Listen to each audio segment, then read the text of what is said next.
అని ఎట్లా చూస్తారు? నాన్ వేసిన కొన్ని కామెంట్ చేసిండు వస్త్రాధరణ పైన, అలాగే సనాతన ధర్మం పైన, సీతమ్మ గారి పైన రకరకాల కామెంట్ చేసిండు. వీటిపైన మీ శివసేన తరపున ఏం చెప్పాలి? ఈ నాన్ విషయం ఎవరైతే ఉన్నారో ఇతన్ని మొదటగా ఈ దేశం నుంచి ప్రతి ఒక్క ప్రజలు కూడా చూసింది, ఏ మతం చూసో ఏ కులం చూసో అతన్ని ఈ రకంగా ఫాలో చేసి అతనికి ఆ రకమైనటువంటి ఉపాధి కల్పించే అవకాశం చేయలేదు. కేవలము ఇతను భారతదేశంలో, అది కూడా ముఖ్యంగా మన తెలుగు రాష్ట్రాల నుంచి నానిచిన ఒక కుర్రాడు, ఒక యువకుడు ఈరోజు ప్రపంచ దేశాలు చుట్టొస్తా ఉన్నాడు, 90 దేశాల పైగా అని చెప్పేసి గర్వంగా ఇతనికి సపోర్ట్ చేయడం ఒక ఆలోచనతో కూడా ప్రతి ఒక్కరు కూడా ఇతనికి ఆ యూట్యూబర్ కూడా సబ్స్క్రైబ్, అంటే ప్రతి ఒక్క యూట్యూబర్ కూడా సబ్స్క్రైబ్ చేసుకొని ఆ ఇన్స్టాగ్రామ్ కూడా ఫాలో చేయడం జరిగింది. తద్వారా తను పెద్ద స్థాయిలో ఇన్కమ్ జనరేట్ చేసుకొని కోట్ల రూపాయలకి ఈరోజు అధిపతి అయ్యి గర్వం తలకెక్కి ఈరోజు నోటికొచ్చేట్టు మాట్లాడుతూ ఉన్నాడు. ఈరోజు భారతదేశం నుంచి పోయినట్టు నీవు, భారతదేశాన్ని దరిద్రపు దేశం ఇది, ఆ దేశంలో అత్యాచారాలు జరుగుతూ ఉన్నాయి, అమ్మాయిలను ఘోరంగా అత్యాచారం చేస్తామని చెప్పేసి మాట్లాడుతున్నావు కదరా. మరి ఇక్కడ నీ కుటుంబంలో ఉన్నటువంటి నీ కన్న తల్లి కూడా అందరు కూడా ఇక్కడే ఉన్నారు కదా, ఏమాత్రం అత్యాచారం జరిగిన ఒకసారి నువ్వు ఆలోచన చేసుకోవాలి. నీవు ఎలాంటి నీచును అంటే కన్న తల్లి పాలు తాగి ఆ తల్లి యొక్క రొమ్మునే కామంగా చూసినటువంటి దుర్మార్గుడి నువ్వు. గుర్తుపెట్టుకో అన్వేష్, ఈ రోజుతోటి నువ్వు ఇన్ని రోజులు నేను ఆటగాడని చెప్పేసి ఆటలు ఆడావు కదా, అందరినీ ఎంటర్టైన్ చేస్తూ సంపాదించుకున్నావు కదా, ఇకపై నీకు కౌంటౌన్ స్టార్ట్ అయింది. గుర్తుపెట్టుకో, నువ్వు ఏ ధర్మాన్ని అయితే గెలుకొద్దో, ఏ ధర్మం జోలికైతే రావద్దో, ఈరోజు నువ్వు సనాతన ధర్మం జోలికి వచ్చి, అది కూడా కోట్లాది మంది హిందువులు తల్లిగా దేవతగా భావించినటువంటి సీతమ్మ తల్లిని ఆ రోజు చీర కట్టుకుంటే రేప్ చేయాలని చెప్పేసి మాట్లాడావు. ద్రౌపదిని చీర కట్టుకుంటే రేప్ చేయాలని చెప్పేసి మాట్లాడావు. అరే దుర్మార్గుడా, ఎక్కడ సీతమ్మ తల్లిని రేప్ చేయబడని చెప్పేసి ఏ గ్రంథం రాసింది? నీ అడ్వర్టైజ్మెంట్ కొరకు, నువ్వు సంపాదన కొరకు, నీ వ్యూస్ కొరకు ఇష్టానుసారంగా, అది కూడా దేవి దేవతలను అవమానిస్తూ కోట్లాది మంది హిందువులకు మనోభావం దెబ్బతీస్తున్నావు. మూర్ఖుడ, గుర్తుపెట్టుకో, ఈ దేశం లోపల అత్యాచారాలు జరుగుతూ ఉన్నాయని చెప్పేసి ఈ రోజు నువ్వు ఎక్కడో బ్యాంకాక్లో కూర్చొని మాట్లాడుతూ ఉన్నావు. బ్యాంకాక్కు చాలా దేశాల నుంచి మళ్ళీ వచ్చిపోతారు, సేఫ్గా దేశం ఇండియా వెళ్తూ ఉన్నారు. కానీ మరి భారతదేశానికి వేరే దేశం మళ్ళీ వస్తే మాత్రం ఎక్కడ కూడా అత్యాచారం గురి కాకుండా వెళ్తారు. ప్రతి చోట కూడా అత్యాచారం జరుగుతామని చెప్తున్నావు. ఎన్ని సంఘటనలు జరిగినాయి, అవి ఎవరు చేశారు ఒకసారి నువ్వు నిరూపించి మాట్లాడు. అంతేకాకుండా ఈరోజు భారతదేశంలో చాలా దుర్మార్గంగా దేశ ప్రజలను చిత్రీకరించే విధంగా బర్రెలని, మేకల్ని, ఆవులను కూడా అత్యాచారం చేస్తారని చెప్పేసి మాట్లాడుకున్నావు. అరే నీది నోరా, లేకపోతే ఇంకా ఏమన్నా అర్థం చేసుకోవాలి. ఎందుకంటే ఈరోజు నువ్వు ఎవరైతే ఆ బర్రెలని గొర్రెలని చెప్పి చెప్తా ఉన్నావు, వారు ఎవరు, అవి కూడా బయట పెడితే బాగుంటుంది. అంతేకాకుండా నువ్వు ఎక్కడైతే ఈ సమాజం లోపల విషయం ట్రెండ్ అవుతా ఉందో, ఆ ట్రెండింగ్ అనే విషయంలో నువ్వు తలదూర్చి ఏదో 4 మాటలు మాట్లాడి విషయాన్ని ఇంకా రేజ్ చేసి ప్రజలను ఇంకా ఆ వైపు మళ్ళించి నువ్వు వ్యూస్ పెంచుకుని డబ్బులు దండుకుంటా ఉన్నావు. ఇది ఎంటర్టైన్మెంట్ వరకు. కానీ ఈరోజు ధర్మాన్ని గెలికినావు బిడ్డ. నువ్వు ధర్మాన్ని గెలికి ఈరోజు నీ కౌంటౌన్ స్టార్ట్ చేసుకున్నావు. నువ్వు అన్న మాటకే నాకు 18 లక్షల సబ్స్క్రైబర్స్ ఉంటే ఎంతమంది పోయారు చెప్పండి చెప్పి మాట్లాడావు. కానీ నువ్వు అన్న ఒక్క రోజుకే 3 లక్షల పైగా సబ్స్క్రైబర్స్ నీ నుంచి బయటకు వెళ్ళిపోయారు. ఇన్స్టాగ్రామ్ నుంచి కూడా అదేవిధంగా 3 లక్షల పైగా నిన్ను అన్ఫాలో చేశారు. ఇక నీకు ఉపాధి కూడా కరువే. గుర్తుపెట్టుకో, ఆ దేశం కూడా ఎట్లా జీవిస్తావు నువ్వు. ఎప్పుడు కూడా చీరలు కట్టుకునే ఏ దేశం కూడా బాగుపడదు అని చెప్పేసి కూడా మాట్లాడండి. ఏమంటారు అంటే మన భారతదేశంలో మహిళలు చీరలు కట్టుకుంటాం, అలాంటి చీరలు కట్టుకునే ఏ దేశం కూడా బాగుపడదు అన్నట్టు మాట్లాడు. వాని మనిషికి మైండ్లో అసలు మెదడు ఉందో లేదో అర్థం కాదు. కానీ ఈరోజు బాగా గమనిస్తే భారతదేశం లోపల స్త్రీలు ఎవరైతే చీర కట్టుకొని సాంప్రదాయబద్ధంగా గాజులు పెట్టుకొని బొట్టు పెట్టుకొని ఈ దేశంలో ఒక మాతృమూర్తిగా దేవతగా గౌరవింపబడతా ఉన్నారో, ఈ దేశం యొక్క స్త్రీల యొక్క కట్టు బొట్టు శారీ చూసి ప్రపంచ దేశం నుండి మహిళలు ఈరోజు ఈ దేశానికి వచ్చి ఈ యొక్క సంస్కృతి సాంప్రదాయం అవలంబించి చీర కట్టుకుంటా ఉన్నారు. అది కనబడతలేదా యొక్క మూర్ఖునికి? కళ్ళు ఉండి మాట్లాడుతూ ఉన్నాడా, లేక వీడు పొగరు తలకెక్కి మాట్లాడతాడో అర్థం కాదు. ఈరోజు భారతదేశం యొక్క సంస్కృతి ఎంతమంది గౌరవిస్తున్నారు?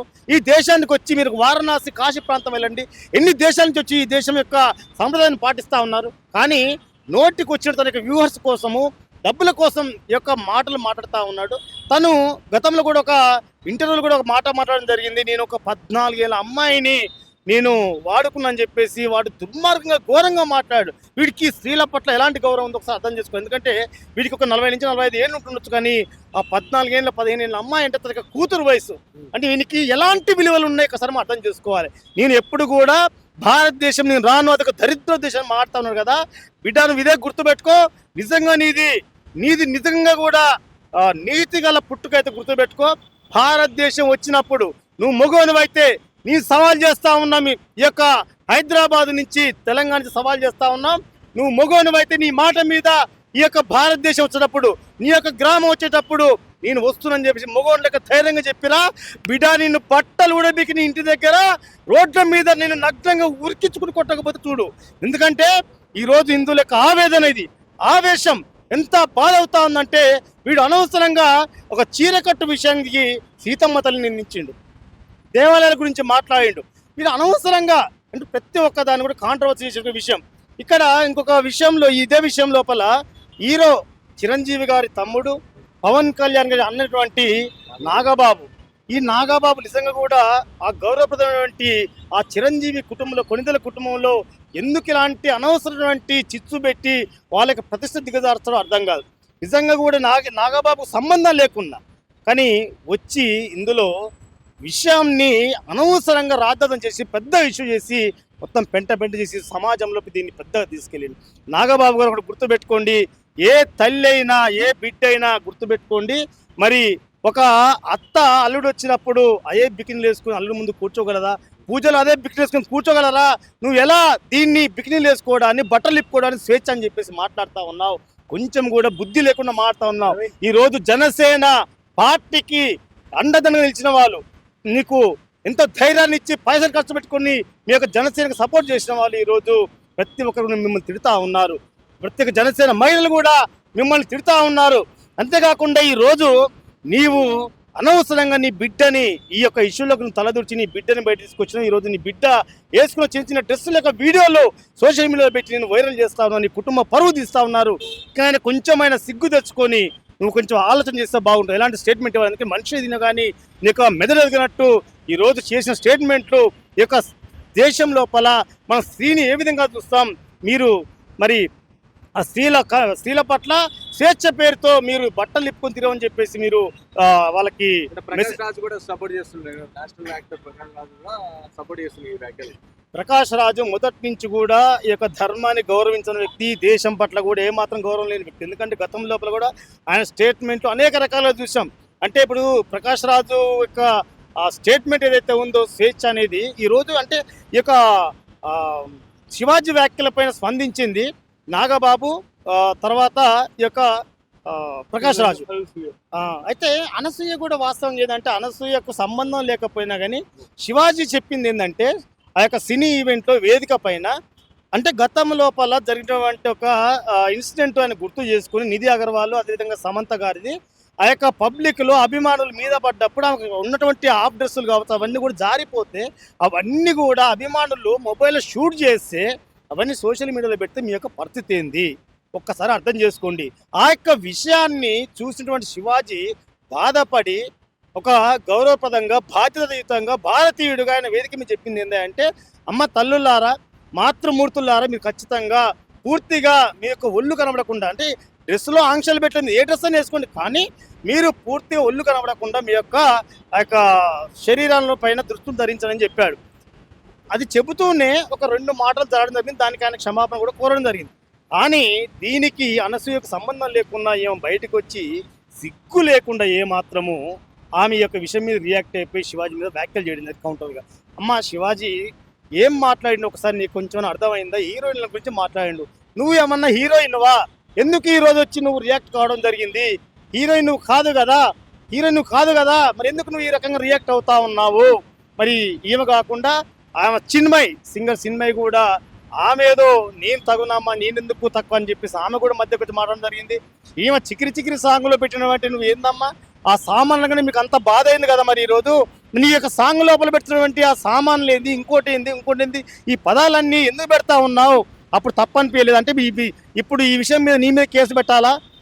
ఎంత కాదు కదా. అనసూయ నిజంగా కూడా సమాజంలో ఎంత ఘోరమైనటువంటి డ్రెస్సులు వేసుకొని తిరుగుతుందంటే కన్న కొడుకు ఆమె ఎత్తు అయిండు అతని ముందర కూడా ఆమె డ్రాయర్లు వేసుకొని చిన్న చిన్న బికిన్లు వేసుకొని తిరుగుతూ ఉందంటే ఈమె సమాజానికి ఎలాంటి ఇది ఆ స్వేచ్ఛ అంటే మహిళకు ఉండాల్సింది ఉపాధిలో తన యొక్క ఉద్యోగాన్ని ఎంచుకునే విషయంలో అవసరమైతే తన యొక్క పెళ్లి విషయంలో కూడా భర్త ఎంచుకునే విషయంలో స్వేచ్ఛ కావాలి తప్ప ఈ బట్టలు ఇప్పుకొని తిరగడంలో స్వేచ్ఛ అంటే అది మూర్ఖత్వం. ఎందుకంటే ఈరోజు యువత ఏం ఆడుతూ ఉన్నారు మీరు స్వేచ్ఛ అని అంటే మీరు మీ వాళ్ళు మీ ఇష్టము మా బట్టలు మేము ఇప్పుకొని తిరుగుతాము అని చెప్పేసి మాట్లాడితే యువత అంతా కూడా మా కళ్ళు మేము కూడా అలాగే చూస్తాము మమ్మల్ని కూడా మీరు ఆడడానికి వీలని చెప్పేసి మాట్లాడుతున్నారు.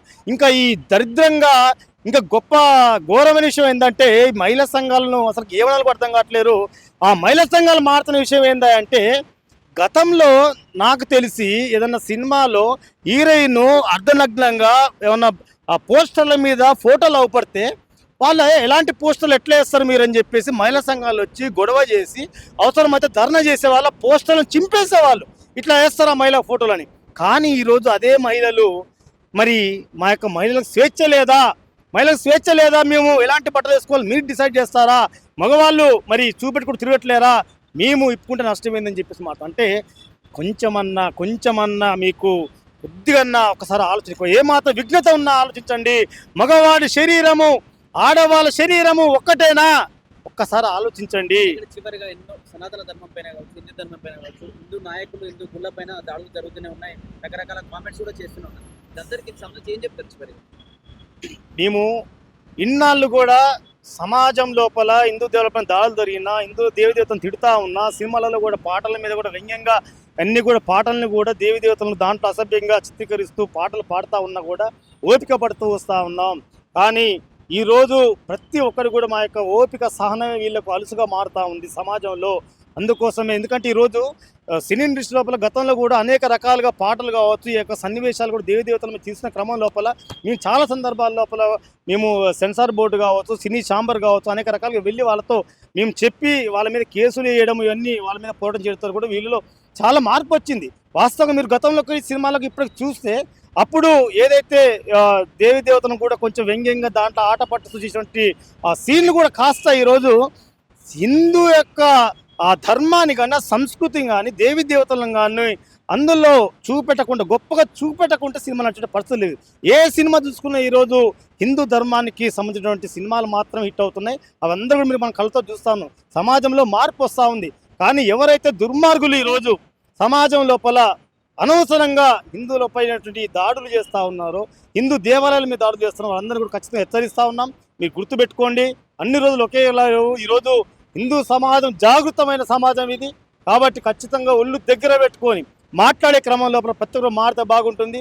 చివరికి ఈ అన్వేష్ ఎవరైతే ఉన్నారో అన్వేష్కి ఒకటే చెప్తా ఉన్నాం, నువ్వు నిజంగా ఏదైతే దరిద్ర దేశానికి రా అని చెప్పావు కదా, నువ్వు నిజంగా మాట మీద ఉన్నటువంటి అంటే నువ్వు నపుంసకుని కాకపోతే నువ్వు నిజంగా అదే మాట మీద ఉండాలి, ఈ దేశం దాకా. అరే గుర్తుపెట్టుకోరా అన్వేష్, నువ్వు ఏ దేశం ఎగినా ఎక్కడ పోయినా ఏ ఫ్లైట్ ఎక్కినా మన భూమి మీద దిగాల్సిందే, చివరికి నీ జన్మస్థానం చేరవలసిందే. ఈరోజు నువ్వు ఏదైతే మాట్లాడావో మరి బికినీలు డ్రెస్సులు అని చెప్పేసి అవన్నీ కూడా మన తల్లికి మన ఇంట్లో అక్క చెల్లెకి వేయగలవా? ఎలా నువ్వు ఈ మాటలు మాట్లాడగలుగుతా ఉన్నావు? ఒక్కసారి అన్వేష్ చెప్తా ఉన్నాం, ఖబర్దార్ గుర్తుపెట్టుకో బిడ్డ, ఈ రోజు నీ పతనం మొదలైంది. ఎవరికి గెలుకొద్దో ఆ హిందూ సమాజాన్ని గెలికి ఈరోజు నువ్వు చాలా ఇబ్బందులకు గురవుతా ఉన్నావు. ఇప్పటికే నీకు 4 లక్షల పైగా సబ్స్క్రైబ్ కోల్పోయారు.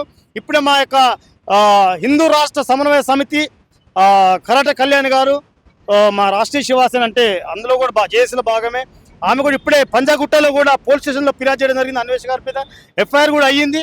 ఇలాంటి కేసులు కూడా రాష్ట్ర వ్యాప్తంగా జరుగుతూ ఉన్నాయి. త్వరలో అన్వేషిని ఖచ్చితంగా అవసరమైతే అధికారుల దృష్టికి తీసుకెళ్లి కూడా అతన్ని అరెస్ట్ చేపించే విధంగా కూడా మా యొక్క సంఘాలు ప్రయత్నం చేస్తాయి. Right, thank you. జై శ్రీ.